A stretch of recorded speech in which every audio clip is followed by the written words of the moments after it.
The spark that lit the war, the stars over the colony world of Vera, glimmered like silver dust across the black sky. It was supposed to be a place of peace, a meeting point for many alien races.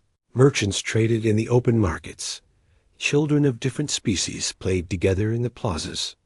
And human envoys lived quietly among them.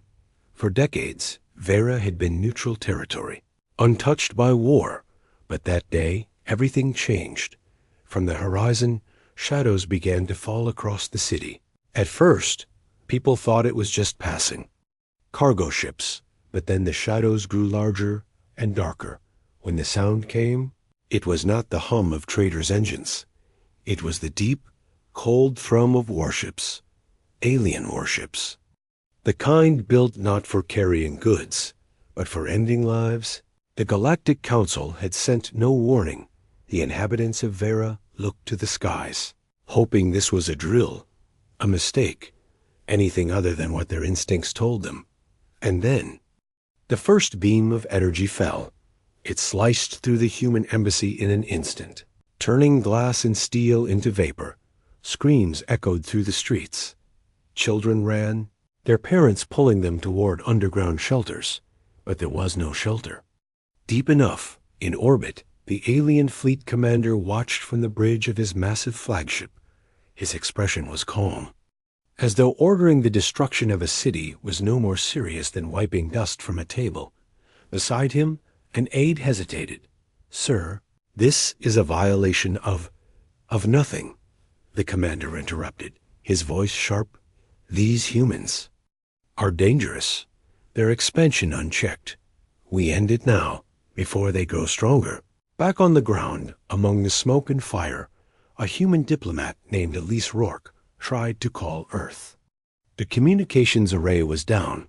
She ran toward the secondary channel, but a shockwave threw her into the rubble. Around her, alien soldiers began landing, their boots crushing the broken streets. They weren't here to occupy. They were here to erase, somewhere far away on a different world. Captain Damon Rourke sat alone in his quarters aboard the patrol cruiser Iron Rain. His desk was covered with reports of small border disputes. Nothing serious, nothing urgent. He was drinking his last cup of coffee when the emergency alert came through. The screen lit up with a single word: Vera. The image that followed made his hands tighten into fists. The human embassy engulfed in flames. And among the chaos, for just a moment, the camera caught Elise, his sister, running through the smoke. Then the feed went black. Silence filled the room. Rourke stood slowly, his eyes fixed on the dead screen. He knew what the council would do. They'd talk. They'd negotiate. They'd issue empty threats. But this wasn't politics anymore. This was war. Within hours, the news spread through human space. The official message from Earth Command was measured, asking for calm and restraint. But on the secure military channels, another message was sent to certain captains. It contained only 3 words: "Initiate Black Protocol." Rourke had heard of it before. Whispered in training halls and old veteran stories, Black Protocol was not about defense. It was not about limited retaliation. It was about ending wars before they could begin again. It was about showing the enemy what humanity could truly become. And no one who had ever seen it in action spoke of it openly afterward. The Iron Rain changed course instantly. Crew members exchanged uneasy glances. They had signed up to defend colonies, not to carry out something that belonged in humanity's darkest archives, yet none of them hesitated to follow the captain's orders. In the war room, the lights dimmed. A central console lit up, asking for a voice authorization. Rourke leaned forward and spoke clearly. "Captain Damon Rourke, clearance. Omega-9, authorization code." Thanatos. The system paused for a heartbeat. Then a voice, cold and deep, filled the room. "Authorization confirmed, Black Protocol active, commencing unrestricted retaliation." The crew shivered. Thanatos was more than a program. It was an old war AI designed for one purpose: to calculate the fastest path to total enemy collapse. It did not understand mercy. It did not believe in peace treaties. It understood victory, and the cost did not matter. As the Iron Rain moved into hyperspace, Rourke stood at the viewing deck, watching the stars stretch into lines. He thought of Elise, of the other humans on Vera, of the innocents who had trusted the Council's promise of safety. That promise had died with the first beam that hit the embassy. Now something else would rise in its place, something the galaxy had not seen in generations. In the darkness of space, the human fleet began to awaken. Warships hidden for decades powered up their reactors, silent stations deep in asteroid belts. Sent out encrypted signals. Every move was coordinated, every target chosen. There would be no public declarations, no speeches, only the sound of engines moving toward war. Somewhere in the alien high command, rumors began to spread. They said humans had a plan for when they were pushed too far. They said no alien race had survived being on the wrong end of it. Most dismissed the stories as old soldier tales, but the oldest veterans, the ones who had fought humanity before, went pale at the name whispered in dark corners. Thanatos. In the cold silence of his cabin, Rourke whispered to himself, "They wanted war. Now they'll see the side of us. We've kept hidden asterisk. Black Protocol awakens.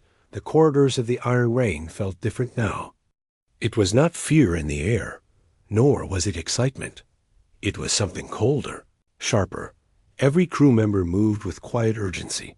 They knew Black Protocol was more than just a military order. It was a promise to end the enemy completely. And once activated, there was no going back. In the war room, Thanatos' voice echoed from the speakers, initiating Phase 1. Fleet recall and mobilization. Images appeared on the central screen, locations of hidden human battle. Groups scattered across deep space. Some were stationed near asteroid belts, others in the shadow of dying stars. They had been waiting for decades.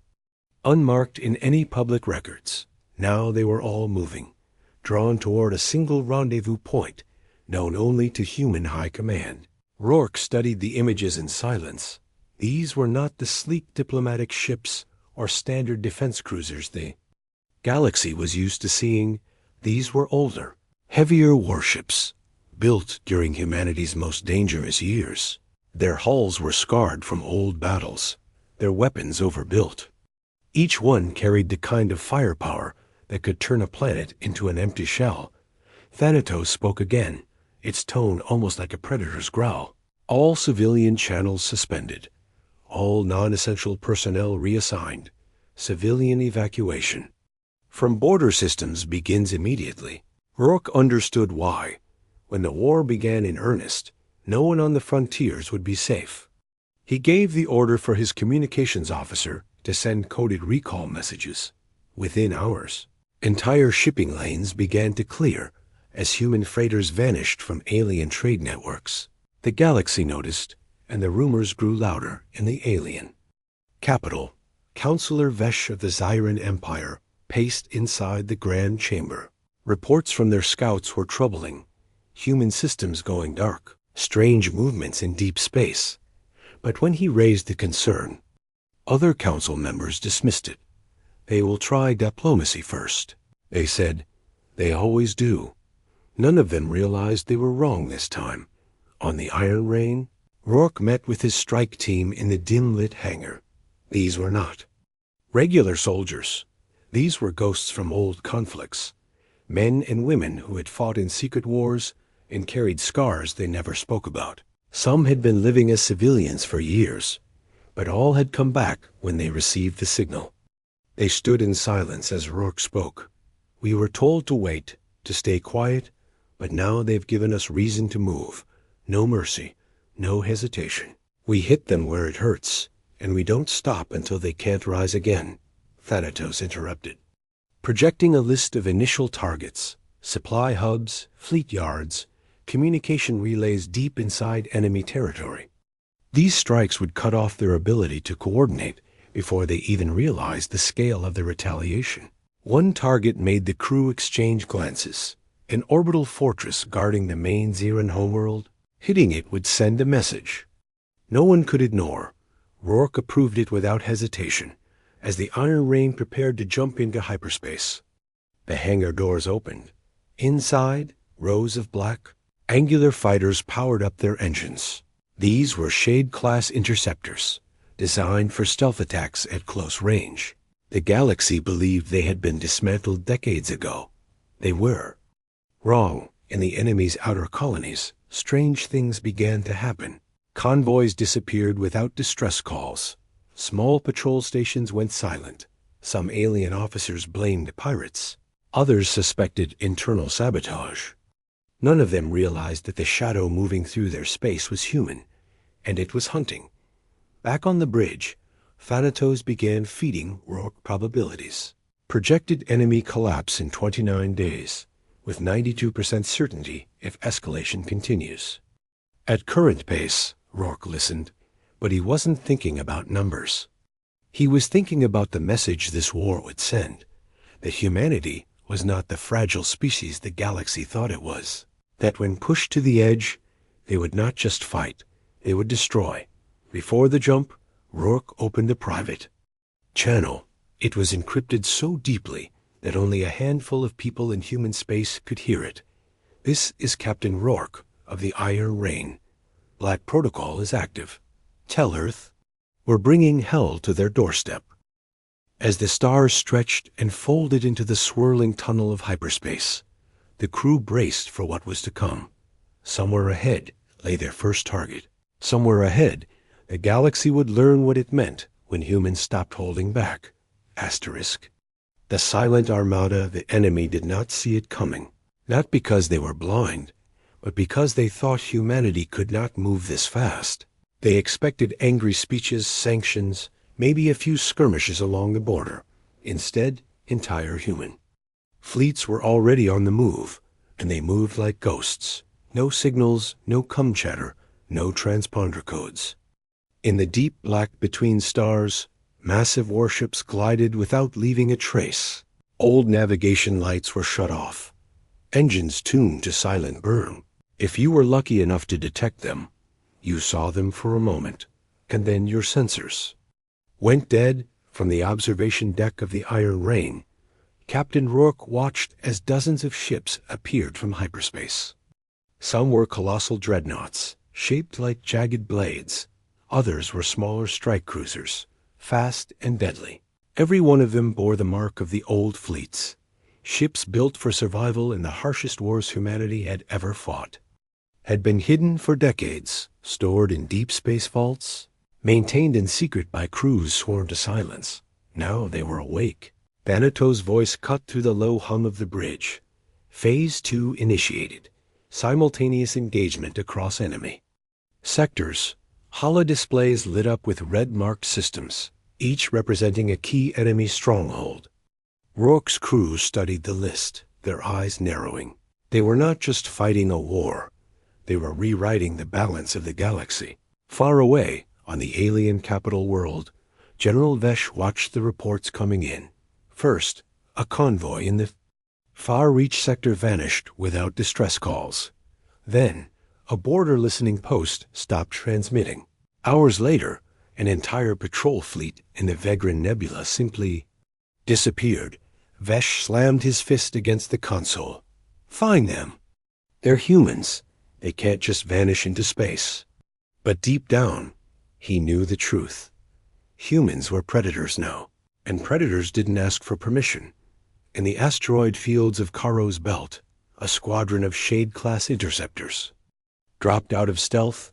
They struck like lightning, disabling a massive supply barge before it could send a signal. Within minutes, the barge crew was taken prisoner, its cargo redirected to the human war effort. No witnesses left behind, no trace in the enemy's records. This was war in silence. The Iron Rain led the central spearhead, aimed directly at the enemy's inner defense ring. They moved with perfect coordination. Every jump, every maneuver was calculated by Thanatos down to the second. The enemy still thought humanity was massing forces near Sol. They had no idea the fleet was already in their heartland. In one enemy system, Alien families gathered in safety shelters as their leaders promised that human fleets could never reach this far. They did not see the shadows forming above their world. They did not hear the silent activation of planetary siege weapons. And when the first human dreadnought broke through the clouds, its black hole blotting out the sun, the only sound was the deep rumble of its main batteries charging. Back on the bridge of the Iron Rain, Rourke's second officer looked uneasy. "Sir, they don't even know we're here." "This feels—" Rourke cut him off. "Good. Let them feel safe. The more they relax, the harder it will hit when we strike." Thanatos updated its projection. Enemy operational strength reduced by 11% in the last 72 hours without direct fleet engagements. It was surgical destruction, cutting arteries instead of punching at armor. By the time the enemy realized what was happening, their military would be bleeding out, unable to stand. As the Armada pressed deeper, rumors began spreading in the outer colonies. They spoke of black ships that swallowed light, of human soldiers who appeared in the dead of night and vanished. Before dawn, and in every story, the ending was the same. The humans didn't speak, didn't negotiate. They just acted. The galaxy had seen humanity's diplomacy for years. Now they were seeing something else entirely. From the command chair, Rourke leaned forward. "We're almost at their inner gates. They started this war, thinking we'd fight like before. They have no idea what's coming." Asterisk retaliation without mercy. The silence was over. For days, the human fleet had moved like a shadow, striking and vanishing. Now, the time had come to make the galaxy hear them. And when humanity chose to be heard, the sound was thunder. The Iron Rain emerged from hyperspace above the Xeran fleet yards. Below, rows of half-built warships floated in massive orbital docks, their skeleton frames glinting in the cold light. Hundreds of workers and security crews rushed to stations, alarms blaring across the entire system. The enemy thought their defenses were strong, thick walls of ion cannons and planetary shields. They had no idea those walls would fall in. "Minutes, targets locked," the weapons officer said, his voice calm. "Fire." Rourke replied without hesitation. The first salvo tore through the closest dock in a single burst. Shards of molten metal spun away into space. Explosions blossomed like fireflowers in the void, each one louder than the last. Thanatos' voice filled the bridge. Phase 3. Unrestricted planetary and orbital engagement. Across their system, human warships poured out of hyperspace. Dreadnoughts unleashed mass drivers that hurled tungsten slugs at near light speed. Cruisers launched swarms of smart missiles that curved around defenses, striking at weak points with surgical precision. The Xeran defenders fought back. Their fleets swung in tight formations, firing every weapon they had, but humanity did not fight ship to ship anymore. They fought like hunters. Every enemy formation was baited into traps. Every retreat was cut off before it began. On the ground, Xeran cities shook as nightfall bombs fell from orbit. They were not designed to destroy with fire. They swallowed light and erased entire power grids in seconds. Shields failed, weapons went dark, communications died. For the Xyrans, it was like waking up in the middle of the night and realizing the darkness would never end. From orbit, Rourke watched the chaos. This wasn't about revenge anymore. It was about making sure the enemy could never threaten humanity again. He thought of Elise, of Vera, of the first beam that had cut through the human embassy. That was the spark. This was the storm. In the alien capital, the council met in emergency session. Some demanded surrender. Others called for a counterattack. But the truth was written in every report. Their fleets were shattered, their supply lines gone. Even their allies were beginning to step back, afraid to be caught in humanity's path. Thanatos calculated in its cold mechanical tone. Projected total collapse of Xyran strategic capacity. 13 days. But it added one more sentence that made the crew exchange uneasy glances. Optional escalation. Extinction-level resolution available upon command. Rourke did not respond. He stared at the burning fleet yards below. The galaxy had just learned what happened when humans stopped holding back. But the war wasn't over. Not yet. There was still one place left where the enemy could rally. Their high command. And humanity was already on its way there. Asterisk. The enemy crumbles. The war was no longer fought in silence or shadows. It was everywhere. Every alien news broadcast, every military channel, every whispered conversation in the streets spoke of one thing: the humans, the Zyran fleets that, once filled the stars, were gone or scattered. Those who remained fought not for victory, but for survival. In the Viren sector, an entire Xeron battle group surrendered without firing a shot. The captain of their flagship sent only one message. Before powering down his weapons, "We saw what you did at Caro's Belt. We will not die for a council that started this war." The human boarding teams found the crew standing in formation, waiting quietly to be taken as prisoners. No one resisted. Thanatos monitored every engagement from the Iron Rain. Its voice was steady, calculating. Enemy resistance capacity reduced by 61%. Civilian migration at critical levels. In plain words, their worlds were emptying. Civilians fled to neutral systems, carrying only what they could fit into transport ships. Some fled from fear of the bombs, others because they could not live under skies patrolled by black. Human warships. Rourke stood at the tactical display, tracing the final red zones left on the map. There was one system that still held together, the Xeran High Command stronghold. It was a fortress world with defense rings, orbital cannons, and deep bunkers under its surface. It was also where the council that had ordered the first attack on Vera still hid. If humanity broke that world, the war would end. In alien space, propaganda tried to paint humans as reckless warmongers. But intercepted transmissions told a different story. Entire Xeron colonies were sending messages to Earth, offering resources and information in exchange for protection. Even former enemies from older wars sent quiet feelers, asking if they could avoid being next by staying out of the fight. The psychological war was just as brutal. Human fleets would enter enemy territory without firing a shot. They would hover in orbit, blotting out the sun for hours. And when the people looked up, they saw not a fleet, but a verdict. Sometimes, after days of silence, the ships would simply leave. No attack, no message. Only the haunting knowledge that they could have been destroyed. Among the human fleet, whispers of victory spread, but Rourke kept his crew sharp. The worst mistake in war, he told them, is thinking the enemy is finished before they are. His words proved true when Thanatos intercepted coded transmissions from the Zyran High Command. They were calling for a last stand. Every remaining ship, every veteran soldier, every weapon still operational, all gathering in one system. On the bridge, the crew watched the tactical map light up with enemy signals. It was the largest concentration of Xeran forces since the war began. A final gamble to either break humanity's advance or die trying. Rourke's lips curled into a grim smile. "They want one last fight," he said. "Let's give it to them." In deep space, the human armada began to turn. Ships aligned. Engines burned bright. The path ahead led straight to the Zyran stronghold.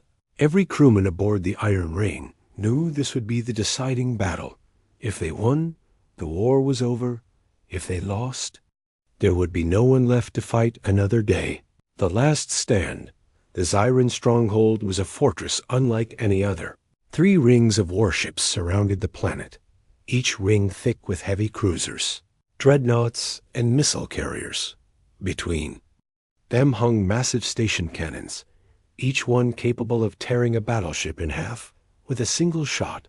Below, on the surface, bunkers and shield domes formed a network of defenses that had never been breached. The Xeran High Command believed this was where humanity would break. The Iron Rain emerged from hyperspace at the edge of the system, One by one, human warships followed. Dreadnoughts, carriers, stealth destroyers. The black hulls glinted faintly in the starlight, their shapes cutting sharp lines through the void. No one spoke on the bridge. They all knew this battle would decide everything. Thanatos broke the silence. Enemy forces at 87% combat capacity for projected engagement. Recommend total strike. Rourke's eyes locked on the tactical map. All ships, forward formation. We pushed straight through. The first wave began. Human long-range batteries opened fire. Tungsten slugs streaking across space faster than the eye could follow. The Xeran outer ring responded, lighting the void with a storm of plasma fire. Explosions blossomed across the darkness. Ships shattering, debris spinning away. But for every human ship hit, 2 Xyran ships fell. Rourke's voice cut through the battle chatter. Bring us closer. We break the second ring from the inside. The iron rain surged forward, shields flaring against incoming fire. At close range, the human fleet revealed its deadliest weapons, black pulse, cannons that ripped through enemy shields as if they were paper.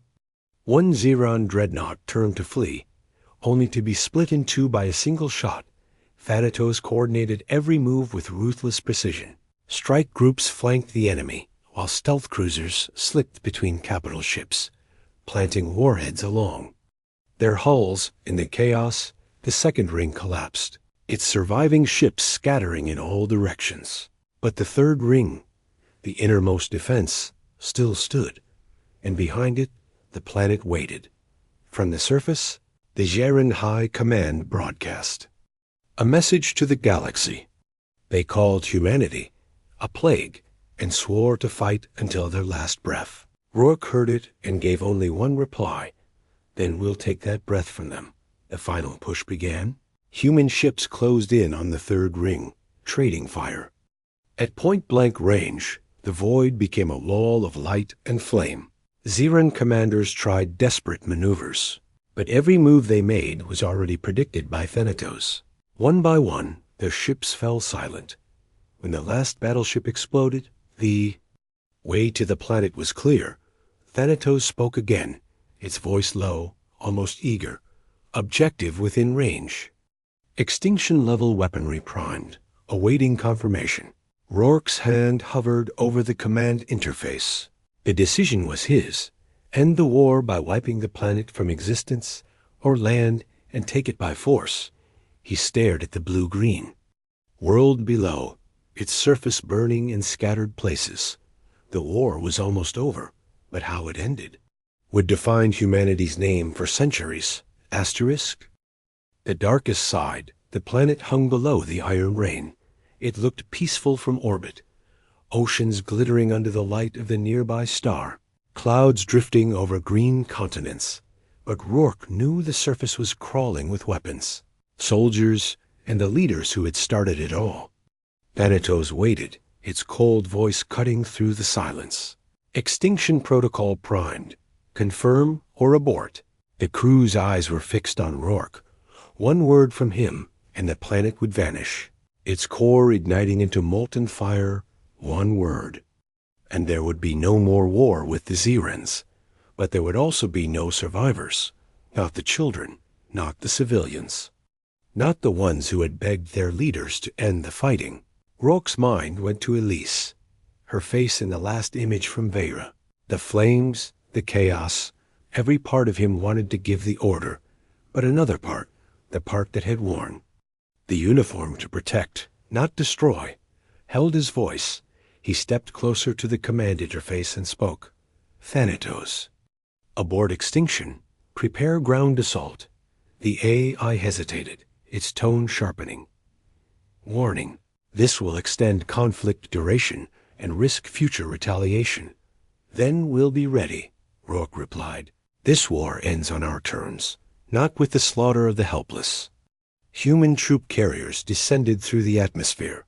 Armored soldiers in black combat suits poured onto the surface. They struck hard and fast, disabling weapon systems, taking command centers. The Xyran High Command was dragged out of there. Fortified bunker in front of cameras. Across the galaxy, everyone saw the once proud leaders in chains. Instead of destruction, humanity chose control. The Zeran military was dismantled, their shipyards placed under human oversight, every major trade route was now guarded by Earth's fleets. The Zyrans could rebuild, but only under human watch. It was not mercy. It was a cage. Rourke stood in the council chamber of the captured capital. He broadcast his message to every world that had watched the war. You wanted to see our darkest. Sighed, he said, his voice like steel. Now you will live under it, and if you ever forget what we can do, remember this war. In the years that followed, the galaxy would speak of many battles, but when they spoke of the war's end, they would call it by one name, the human reckoning **.